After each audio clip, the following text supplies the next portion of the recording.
আসসালামু আলাইকুম, কেমন আছেন সবাই? আশা করি সবাই মনের দিক থেকে অনেক ভালো আছেন, মানসিকভাবে অনেক শান্তিতে আছেন। কারণ আজকে স্বাধীন দেশের একটা ফিল পাওয়া যাচ্ছে রাস্তাঘাট, গ্রামগঞ্জ সব জায়গাতেই। আর তার কারণটা তো আপনারা জানেনই।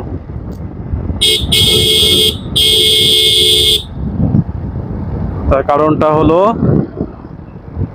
শেখ হাসিনা পদত্যাগ করছে। তিনি ক্ষমতা সেনাবাহিনীর কাছে হস্তান্তর করে চলে গিয়েছেন। তবে এর পরবর্তীতে কি হবে সেটা আসলে সাধারণ মানুষের কাছে এখনো অতটা বোধগম্য না। তবে মানুষের যে একটা ক্ষোভ, মানুষের যে একটা ভয় ভীতি, সেটা কিভাবে যে উঠে গেল এই ছাত্র আন্দোলনের মাধ্যমে। এত মানুষ এই ছাত্র আন্দোলনে নামছে, ছাত্রদের সাথে অংশগ্রহণ করছে, অভিভাবক, ছোট বাচ্চা, শিশুরা পর্যন্ত।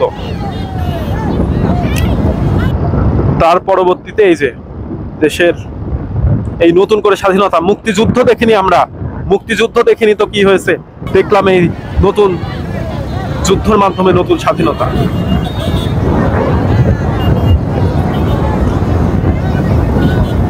তবে হ্যাঁ, প্রতিটা দলেই কিন্তু ভালো মন্দ দুই পক্ষই থাকে, সব দলে ভালো মন্দ মানুষ থাকে। ছাত্রলীগের প্রতি মানুষের যে একটা ঘৃণা আগেও ছিল, কিন্তু এই ছাত্র আন্দোলনের সময় ছাত্রলীগের পোলাপান যারা আছে, এরা মাঠে নামার কারণে মানুষ এদেরকে যা অপছন্দ করছে, নিজের ছেলেকে বলছে এই তুই দল থেকে চলে আয়। অনেকে স্বেচ্ছায় পদত্যাগ করছে যে হচ্ছে আমরা এগুলোর ভিতরে যাব না। কিভাবে যাবে? আমারই ভাই ব্রাদার একজন ছাত্রলীগ করে, একজন ছাত্র আন্দোলনে গিয়েছে, দুইজনই মুখোমুখি। কে কাকে মারবে, কে কাকে আঘাত করবে? ঘুম থেকে উঠলে এলাকার ভিতরে চলতে গেলে যাদের সাথে দেখা হয়, একে অপরকে কিভাবে আঘাত করতে পারে, এমন একটা পর্যায়ে পর্যন্ত চলে গিয়েছে।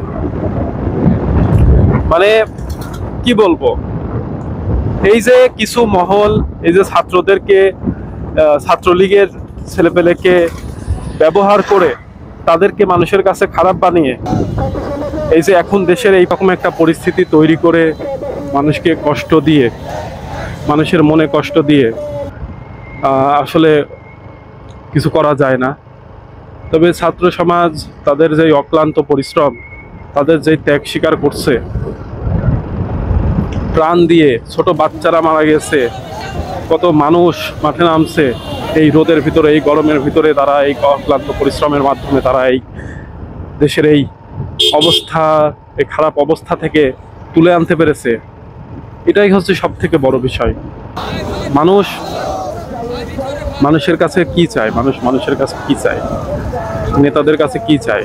শুধু এটাই চায় যে হচ্ছে তারা যেন শান্তি মতো থাকতে পারে, শান্তিভাবে বসবাস করতে পারে, সাধারণ মানুষের হক যাতে নষ্ট না হয়। সেই সবগুলোই তো মানুষের চাওয়া পাওয়া। এর থেকে আর কি চায় মানুষ বলেন? আজ এই যে এই অবস্থা, নেতাদের বাড়িতে ভাঙচুর হচ্ছে, কত নেতার বাড়িতে আগুন দেওয়া হয়েছে, লুটপাট হচ্ছে, এগুলো কেন করছে? কেমন রাজনীতি আমরা করছি যে মানুষ আমাদের প্রতি এতটা ক্ষোভ, এতটা ঘৃণা তৈরি হয়ে থাকছে? এখন পালাতে হচ্ছে সবাইকে, কোনো নেতারা বাড়িতে নাই। ছাত্রলীগের অবশ্য অনেক ছেলেপেলে আছে যারা অনেক ভালো, কিন্তু আজকে এই বদনাম, এই যে ইয়েগুলো, এই অবস্থা কারণে তারাও কিন্তু টিকে থাকতে পারছে না। সবাই কিন্তু কোনো মহলেই কিন্তু আপনারা দেখবেন যে সবাই কিন্তু খারাপ না। কিছু কিছু খারাপ নেতাদের জন্য, তাদের লিড দেওয়ার জন্য, এই ক্ষমতায় টিকে থাকার জন্য, এই লোভের কারণে মানুষের কাছে খারাপ হতে হয়, খারাপ শাস্তি হয়, বদদোয়া নিতে হয়। কত মায়ের কোল খালি হয়েছে, কত মানুষ আজ ক্ষতিগ্রস্ত হয়েছে। সেই জন্য সবার প্রতি শ্রদ্ধা, ভালোবাসা। আল্লাহ যারা মারা গিয়েছে তারা যেন জান্নাতবাসী হয় সেই দোয়াই করি। সবাই ভালো থাকবেন। আর আমার চ্যানেলটি সাবস্ক্রাইব করে সাথে থাকবেন। সবাইকে অসংখ্য ধন্যবাদ। আসসালামু আলাইকুম।